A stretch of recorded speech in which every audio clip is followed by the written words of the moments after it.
नमस्कार, दैनिक साथी के डिजिटल प्लेटफॉर्म पर आपका स्वागत है। रेवाड़ी शहर की अब तक की बड़ी खबर से हम आपको अवगत कराते हैं। जी हां, रेवाड़ी शहर के भाड़ावास गेट के समीप स्थित गवर्नमेंट स्कूल में चल रहे कॉलेज के विद्यार्थियों ने शनिवार सुबह जोरदार प्रदर्शन करते हुए गेट पर ताला लगाकर धरना शुरू कर दिया।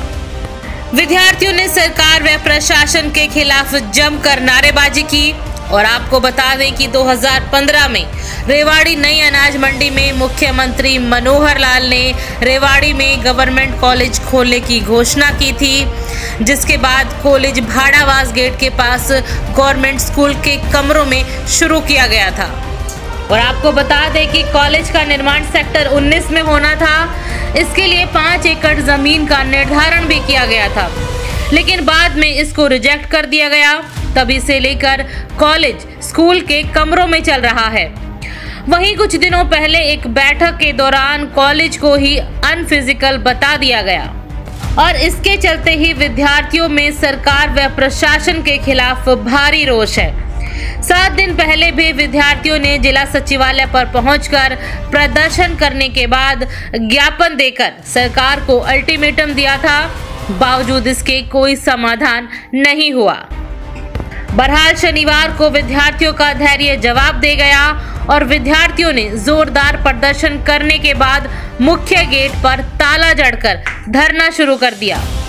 अब ऐसे में देखना होगा कि इस बार आखिर अधिकारी क्या आश्वासन विद्यार्थियों को देते हैं ताकि कॉलेज निर्माण की मांग सिरे चढ़ाई जा सके।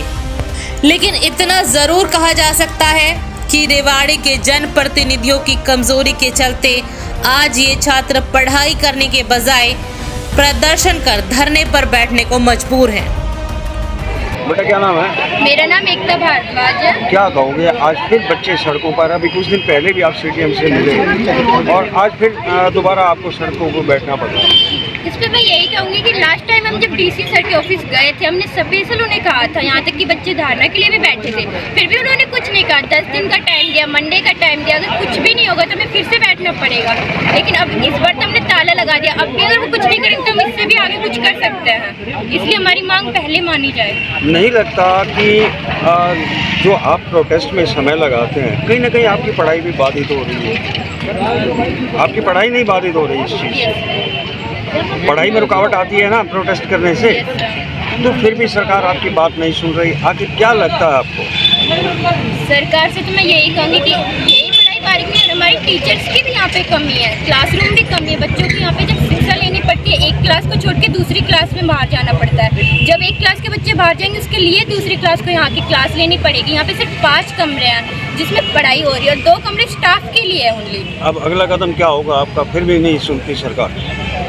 अगला कदम अभी तो हमने सोचा नहीं, लेकिन अगर अब भी नहीं सुनेगी सरकार तो हम इससे भी ज़्यादा वो करेंगे। और अगर अब भी वो होगा फिर तो इसके आगे हम खुद नहीं, अगली बार जिम्मेवार खुद सरकार ही होगी।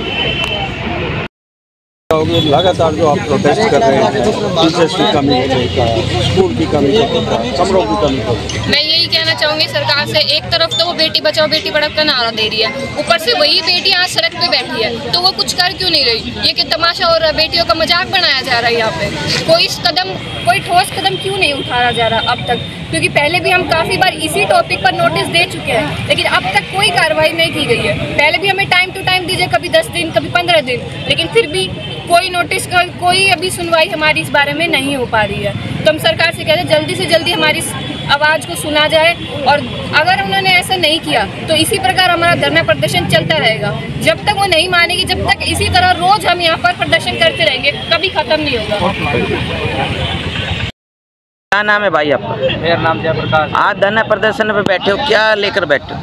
मैं धरना प्रदर्शन है, हम सभी बच्चे यहाँ पे बैठे हैं धरना प्रदर्शन के लिए। हम अपने कॉलेज में 6 रूम है, जिसमें से 2 रूम स्टाफ के लिए हैं, और हम कॉलेज के लिए जो ज़मीन दे रखी है उसको दूसरी जगह शिफ्ट करवाने के लिए बैठे हैं। और यदि हम यहाँ पे ना तो यहाँ पे वॉशरूम की सुविधा है ना और कुछ उपलब्ध है, तो अब क्या मांग करते हो आप? मैं सरकार से ये मांग करूँगा कि इस कॉलेज को हटा के दूसरी जगह शिफ्ट कराएं। अगर मांगे पूरी नहीं होती तो आगे क्या करने के अमल यदि है? हमारी मांगे पूरी नहीं होती है तो हम यहाँ सरकार से यही कह रहे हैं, हम बार बार ये प्रदर्शन करेंगे। मेरा नाम योगेश भारद्वाज है। मैं अखिल भारतीय विद्यार्थी परिषद का प्रांत खेल संयोजक, ऐसा मेरा दायित्व है। आज धरना प्रदर्शन बैठे हो, क्या मांग है आपकी? जो राजकीय महाविद्यालय रेवाड़ी है, पिछले 5 सालों से स्कूल विद्यालय भवन में चलाया जा रहा है, उसमें विद्यार्थियों को बहुत सी मुश्किलों का सामना करना पड़ता है। जैसे महाविद्यालय के अंदर मूलभूत सुविधाएं नहीं है, ज्योग्राफी लैब नहीं है, प्रैक्टिकल लैब नहीं है। 5 कमरों के अंदर 456 विद्यार्थी किस तरीके से बैठ सकते हैं, ये भी बहुत सोचने की बात है।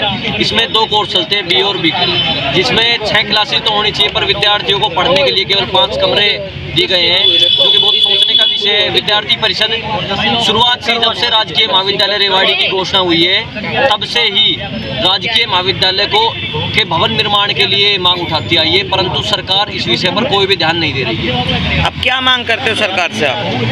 विद्यार्थी परिषद सरकार से यही मांग करती है कि राजकीय महाविद्यालय रेवाड़ी की भूमि अलॉट करके उसके भवन निर्माण का काम शुरू किया जाए, और जब तक भवन निर्माण नहीं हो जाता तब तक एक ऐसी जगह शिफ्ट किया जाए जहां पर सभी मूलभूत सुविधाएं हो, जहां विद्यार्थियों का सर्वांगीण विकास हो सके। अगर मांगे पूरी नहीं होती तो आगे क्या करने का? यदि मांगे पूरी नहीं होती है तो अखिल भारतीय विद्यार्थी परिषद को मजबूरन बड़े आंदोलन पर उतरना पड़ेगा। इसके लिए प्रशासन और सरकार स्वयं जिम्मेदार है।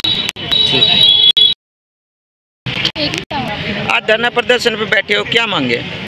हमारी मांग यही है कि हमें जो नॉन फिजिबल जोन में डाला जाए इस कॉलेज को, वो नॉन फिजिबल जोन से निकाला जाए, और जो कॉलेज की बिल्डिंग है एक ऐसी जगह पर शिफ्ट की जाए जहाँ हमें मूलभूत सारी सुविधाएं प्राप्त हो जाए।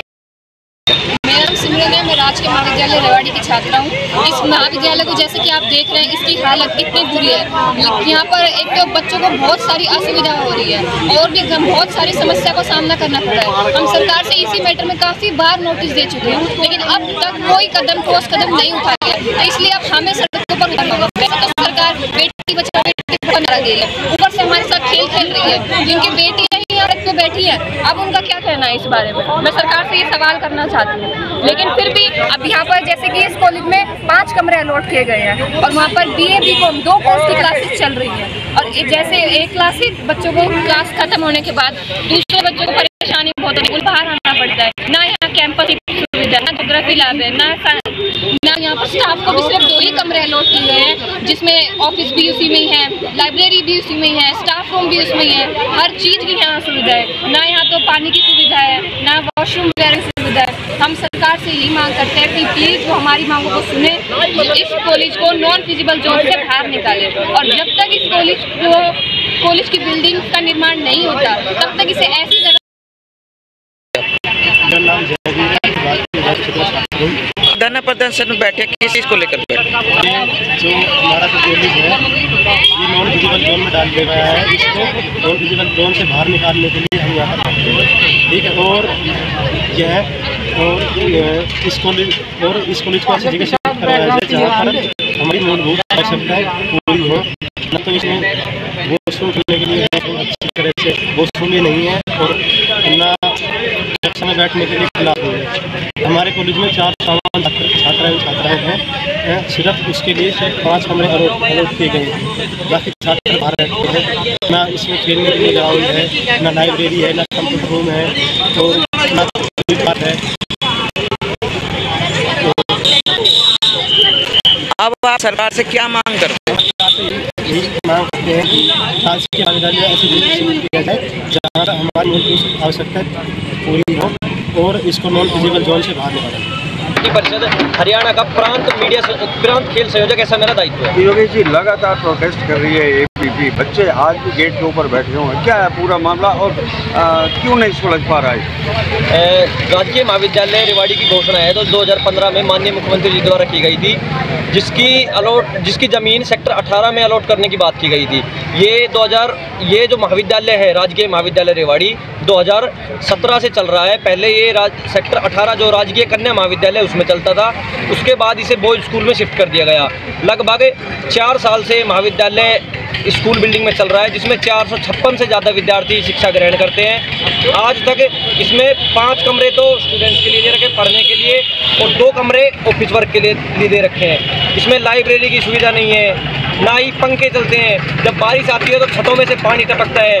वॉशरूम की सुविधा नहीं है, कंप्यूटर लैब नहीं है। अब इतने कम कमरों के अंदर, इतनी कम स्पेस के अंदर विद्यार्थियों का सर्वांगीण विकास किस तरीके से हो पाएगा?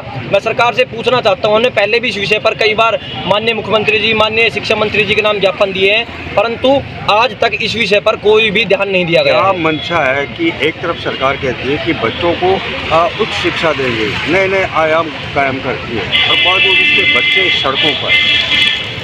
आज जो अखिल भारतीय विद्यार्थी परिषद है, ये शुरुआत से ही अपने गृह जिले में, मतलब जो जिला है रेवाड़ी जिले के अंदर, एक भी को एजुकेशनल सरकारी महाविद्यालय नहीं है। जब से इस महाविद्यालय की स्थापना घोषणा हुई है विद्यार्थी परिषद, तब से ही पुरजोर मांग करता है कि इस महाविद्यालय को जगह दी जाए और इसका भवन निर्माण करके विद्यार्थियों को एक ऐसी जगह पढ़ाया जाए जिसमें सभी कोर्सों के विद्यार्थी, जिसमें ज़्यादा फीस ना देकर सस्ती फीस के अंदर शिक्षा ग्रहण कर सकें। सरकार एक तरफ तो बेटी पढ़ाओ बेटी बचाओ का नारा देती है, और आज यही बच्चे यहाँ रोड पर बैठे हैं। तो हमारा सरकार से निवेदन है कि जल्द से जल्द राजकीय महाविद्यालय रेवाड़ी को एक ऐसी जगह स्थानांतरित किया जाए जहाँ पर सभी मूलभूत सुविधाएं हों और विद्यार्थियों का सर्वांगीण विकास हो सके।